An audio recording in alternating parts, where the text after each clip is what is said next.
Muito obrigada por gravar conosco nesse grande dia de evento.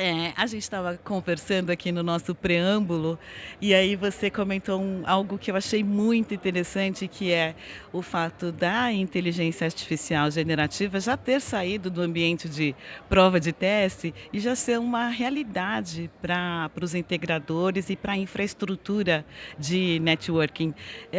Como é que, quando e como aconteceu esse ponto de virada? O que que a gente vem vendo, né? Então, a gente vem falando de AI já tem mais tempo, mas a gente efetivamente começou a ver mudança foi no ano passado, né? Que tipo de mudança? A maioria dos clientes que a gente trabalha, trabalhamos com empresas de grande porte, a gente trabalha com operadoras também de telecom, com muito data center, né? O que que a gente começou a perceber?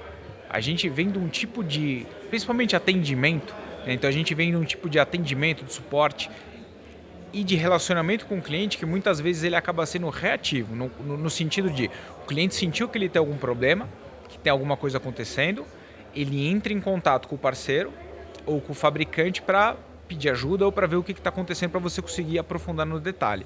A gente começou a perceber que algumas soluções começaram a vir com inteligência artificial embedada nesse ecossistema. O que aconteceu?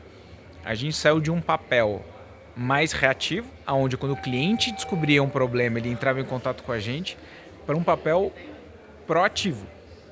E isso está trazendo muita diferença e é uma mudança de posicionamento, que é uma mudança de você ir ajudar o cliente antes dele sentir alguma coisa. Então a gente está vendo isso aqui, mas isso aqui está aumentando numa velocidade muito alta.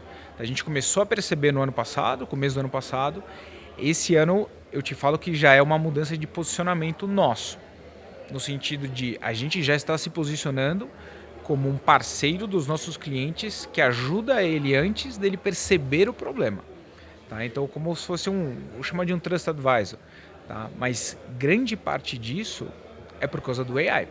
Então, o AI é embedado nas soluções que a gente trabalha, né, e no tipo de suporte e de serviço que a gente presta para esses clientes, que está fazendo com que a gente consiga ser proativo. Né? Então, antes do cliente sentir a dor, a gente já está falando, olha, eu acho que você pode ir por aqui para você não ter esse problema. Esse é um ponto estratégico bem interessante, mas a gente tem percebido também o aumento de demanda provocado por inteligência artificial. Isso quer dizer, novas aplicações, mais usuários corporativos usando soluções de AI para processos de negócios, e isso tudo passa a estressar o ambiente de infraestrutura de conectividade, né? Você já percebeu esse aumento, esse estresse, e de que forma é possível essas novas soluções auxiliam as empresas a corrigirem com mais facilidade essa nova jornada aí, dos dados e da informação? Olha, com certeza. A gente, se a gente pensar na origem das coisas, a gente está falando de dados. Então a gente está falando de informações. A quantidade de dados que a gente está trafegando hoje em dia, tanto no pessoal como no profissional, explodiu. Então antes a gente só falava no telefone, depois a gente veio por mensagem. Agora a gente tem uma série de ferramentas de mensagem, vídeo, áudio. A quantidade de dados que a gente começou a transmitir como pessoas ou como membros de uma corporação, eles explodiram. Né? E ao mesmo tempo, o desafio do TI, o desafio das equipes de redes também aumentou, porque você teve um volume muito grande de dados que eles estão trabalhando de forma correlacionada. Então os dados eles se cruzam, às vezes de plataformas diferentes, às vezes de equipamentos diferentes, às vezes de áreas diferentes. Né? O momento que a gente está hoje em dia é o momento que uma pessoa já não consegue fazer a correlação de tudo isso ao mesmo tempo. Então a gente já chegou num limite que eu vou assumir aqui que é um limite humano. Tá? O que a gente está vendo agora é, junto com a chegada da inteligência artificial no nosso dia a dia, com ferramentas, com equipamentos, com softwares já embedados com inteligência artificial, a gente sim está conseguindo correlacionar toda essa nuvem de dados de um jeito que eu consiga ajudar o nosso cliente ou eu consiga ter um diagnóstico adequado. Então, poxa, eu estou tendo uma dificuldade dentro da minha rede interna porque, e se eu tenho uma solução que consegue correlacionar com a inteligência artificial, eu consigo ver isso aqui. Então eu, por meio de observabilidade, por meio de monitoramento, mas amarrando isso com o AI, eu consigo pegar essa nuvem de dados e trazer alguma coisa que vai me ajudar a saber o que eu preciso fazer para melhorar ou para não ter um problema. Na questão de ser reativo no momento que eu já estou identificando um problema, mas a AI consegue me dar clareza o que eu preciso fazer, e sendo proativo, né? Que também muitas vezes ela avisa a gente antes de eu ter o gargalo. Ela fala, olha, você está caminhando para ter um gargalo, tome algumas atitudes para que isso aqui não aconteça. Então isso aqui já é uma realidade, tá? Então a gente já está trabalhando junto com os nossos clientes com esse tipo de estratégia, de novo tentando sair do reativo, né? E a gente vindo para uma abordagem proativa. E os novos projetos? De que forma eles chegam? Eles já chegam com uma certa maturidade até vocês? Olha, eu preciso de uma nova infraestrutura de conectividade por X? Ou ainda é algo muito... O que a gente vê hoje em dia?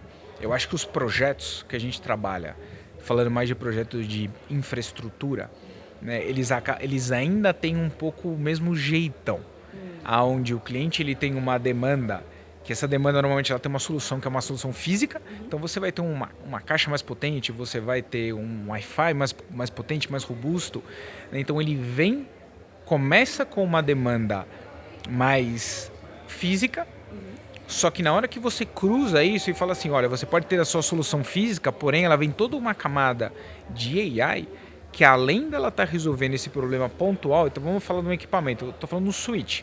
Então, além desse switch resolver o problema pontual que você tem, que às vezes é uma quantidade de portas, ele vai te dar visibilidade da sua rede inteira, porque ele tem a parte lógica que está embedada com AI. Então, essa é a grande diferença que a gente está vendo. Então, até falando de soluções específicas da HPE, quando a gente está falando de solução do Wi-Fi Mist, que ele já vem embedado com inteligência artificial no seu core, né? O que acontece? Você está instalando uma solução de Wi-Fi no seu escritório ou na sua fábrica, que na teoria ele estaria olhando apenas para o Wi-Fi, mas na hora que você tem essa camada de inteligência artificial, ele acaba olhando para a sua rede inteira. Então ele acaba falando para você que você tem às vezes um gargalo que não tem nada a ver com o Wi-Fi, mas está conectado na sua rede interna por causa do AI. Porque o AI consegue correlacionar tudo isso e dá para você uma solução, ou seja, você consegue ser mais efetivo, mais preciso, gastar menos tempo e investir menos, até com o pessoal. Porque você vai ter um colaborador dentro da sua casa que ele não vai precisar investigar. Ele já vai ter ali o caminho das pedras por causa da solução que já é embedada na plataforma. Isso é super importante, até porque a gente tem hoje uma defasagem em mão de obra, né? A gente tem uma falta de mão de obra disponível no mercado brasileiro. E aí quando você otimiza esse profissional, a atividade desse profissional, você está ajudando o mercado a resolver um outro problema, que é essa carência de mão de obra, né?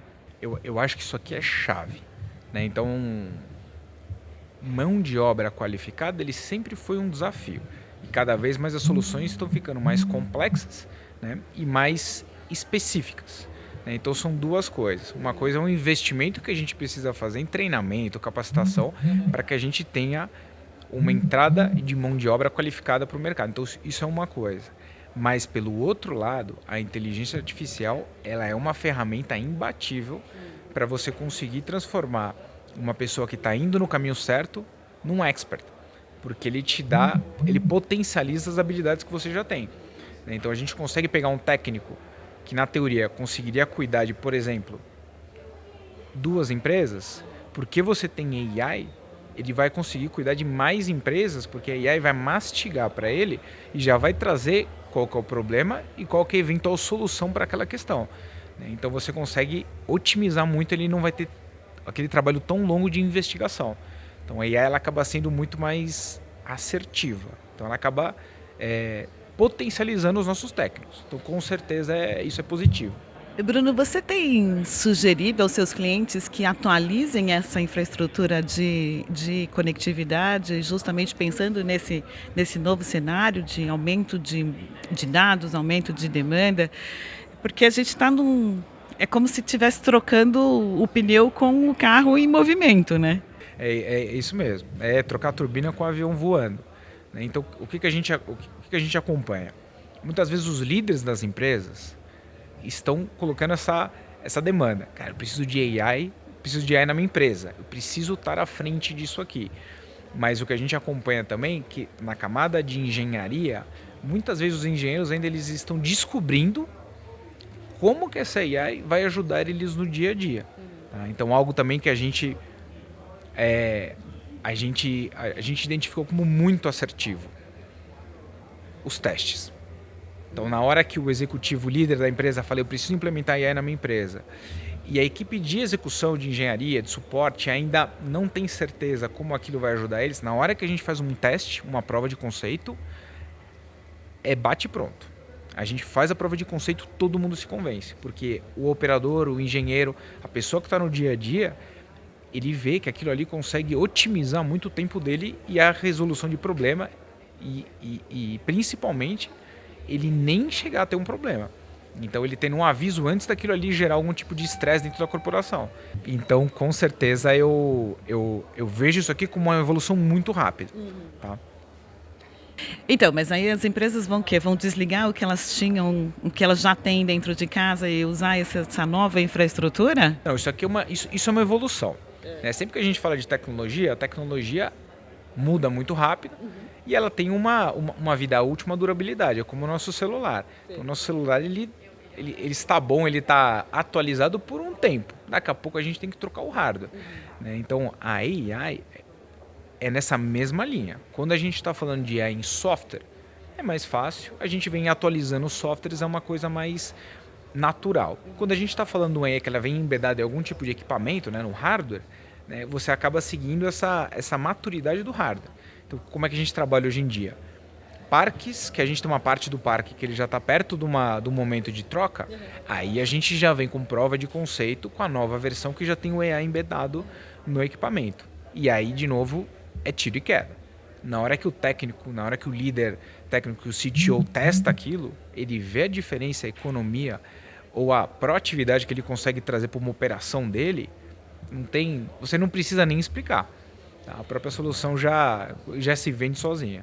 Então a gente está falando de um ano de 2026 que promete grandes projetos e, consequentemente, grandes negócios. A Binário está preparada para esse desafio? Com certeza. Assim, 2026 a gente vê como o ano eu vou chamar aqui, o ano de aterrissar esses conceitos. Tá? Então a gente passou por um 2024 que começou essa história.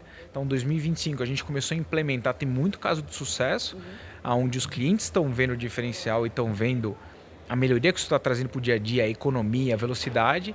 E 2026 eu acredito que é o ano de aterrissar, no sentido de pegar essas grandes oportunidades, as grandes empresas e efetivamente conseguir fazer esses projetos importantes. Então eu acho que é o ano da aterrissagem. E o desafio qual vai ser? O desafio vai ser conseguir entregar tudo isso dentro de um ano. Muito bom, muito obrigada, Bruno. Obrigado a vocês. E boa sorte, né? 26 vai vir aí Pra com gente, força total. Com força total.